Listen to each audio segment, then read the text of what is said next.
19. Verder het Jahwe met Moses en Aaron gespreek en gesê, dit is die wetsinsettinge wat Jahwe beveel het deur te sê, spreek met die kinders van Israel dat hulle vir jou 'n rooi koei sonder gebrek bring, waar geen liggaamsgebrek aan is nie, waarop geen juk gekom het nie. Nou, ek en nou en dan hoor ek iewers praat hulle van die rooi koei. En die rooi koei is nou 'n teken van die wederkoms. Ek verstaan nie hoekom nie. As iemand weet, sê vir my, want ek weet nie waar pas die rooi koei in met die wederkoms nie. En ook met die derde tempel, is seker maar dieselfde leuen. Want daar is geen derde tempel nie. Almal wag nou vir die derde tempel wat in Jerusalem gebou gaan word. Maar gelukkig het hulle hom nou so 'n stuk in geskiet. Ek dink nie hulle dink is aan 'n tempel nie. Want is 'n leuen. Waar lees ons van 'n derde tempel? Nêrens. Hoe bedoel jy derde tempel? Hoeveel is daar? Daar's twee. Is die een wat Salomo gebou het en is die een wat Nebukadneser afgebreek het, en dis die tyd van Herodes wat hy herstel is. Wel, Herodes het hom, sal ek sê, vervraai, groot uitgebou. Maar toe Juda terug is uit ballingskap, het hulle die tempel herbou. Herodes het baie groot bouwerk aan hom gedoen, en dit is die tweede tempel. 70 na Messia, toe kom die Romeine en hulle breek die tempel af. En dan bly net die muur waar dit vandag daar staan. En nou word daar 'n evangelie deur die Glory Kerke in Amerika verkondig, wat sê, die derde tempel moet gebou word voor Yeshua terugkom. En hy gaan in Jerusalem gebou word op sy plek. Maar daar is geen skrif vir dit nie. Waar kom hulle daar?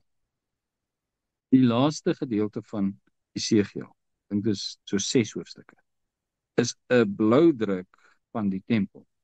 En omdat dit aan die einde van Esegiel is, Esegiel praat byvoorbeeld profeties van die eindtyd, van die koms van Yeshua, van die koninkryk van Yeshua op aarde, en dan die laaste gedeelte gaan oor die Gog en die Magog, soos heeltemal eindtyd profeseë, en na dit is hierdie bloudruk van die tempel. En nou word daar aangeneem dat daai tempel gebou gaan word aan die einde. As mense kronologies vat volgens Esegiel, dan sit na Gog en Magog, want dis kronologies die orde in die boek van Esegiel. Gog en Magog is aan die einde van die 1000-jarige regering. So dan beteken dit, as ek nou volgens daai reël wil gaan, dan gaan Yeshua kom op die wolktuig en die Satan bind vir 1000 jaar, en hy gaan sy 1000 jaar regering hê, dan gaan hy die Satan loslaat, en dan gaan die Satan gaan, dis na die 1000 jaar, en hy gaan die nasies bymekaar maak om oorlog te voer teen Israel in hulle land. En dit is die Gog en die Magog. En dan is die Openbaring, as daar vuur uit die hemel kom en hulle verteer. Dit lees ons in Openbaring, en Esegiel praat ook van Gog en Magog. Openbaring sê net daar kom vuur uit die hemel en verteer hulle. Esegiel het 2 hoofstukke wat daaroor gaan, oor die vernietiging van Gog en Magog. Sal ek sê die opruk van Gog en Magog en die vernietiging. En daarna die tempel.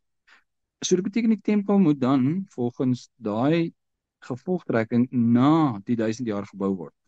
Hoewel hulle sê hy gaan gebou word voor die wederkoms. Hy gaan die wederkoms veroorsaak. Nou wat maak die blou druk van die tempel dan nou daar?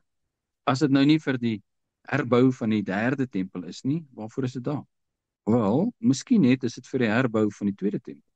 Hoekom? Want Esegiel is 'n profeet tydens die ballingskap, na die vernietiging van die tempel deur Nebukadneser.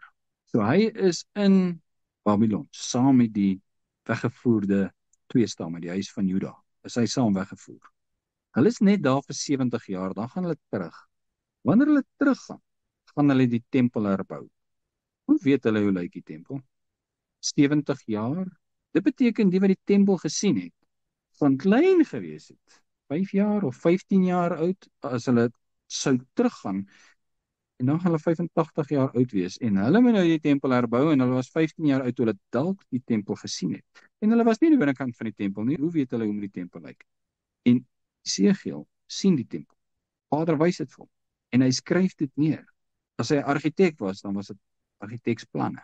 Dalk was dit. Hy was so tegnies aangeleë, as 'n mens kyk hoe hy die heerlikheid van die Almagtige beskryf met wiele en oë en goede. Teen het hy 'n skets gemaak van die tempel. En toe hulle na die ballingskap teruggaan, was daar iets waarop hulle kon werk om die tempel te herbou. En daai iets was wat Esegiel gesien. Maar dis die tweede tempel. Daar is geen derde tempel. Waar is die derde tempel? Is ons. Weet julle nie, julle is die tempel van God nie, want hy bly in ons. Maar daar's geen derde tempel nie. Hierdie verwagting vir iets in Jerusalem is opgekook deur die sinagoge van die Satan, om die sogenaamde Christene te mislei om wat te doen, om vir hulle geld te stuur. Die sinagoge van die Satan het net een doel, geld, nog geld, meer geld, geef my. Hulle wil nie vir werk nie, hulle wil dit net hê. En as enige iets uitdink om dit te kry, nou die rooi koei iewerster in hierdie derde tempel 'n rol om te speel. En nou, elke nou en dan is daar nou 'n verskriklike rooi koei wat iewerster uitbroei en dan sê hulle, nou, Sia gaan kom, want daar's die rooi koei.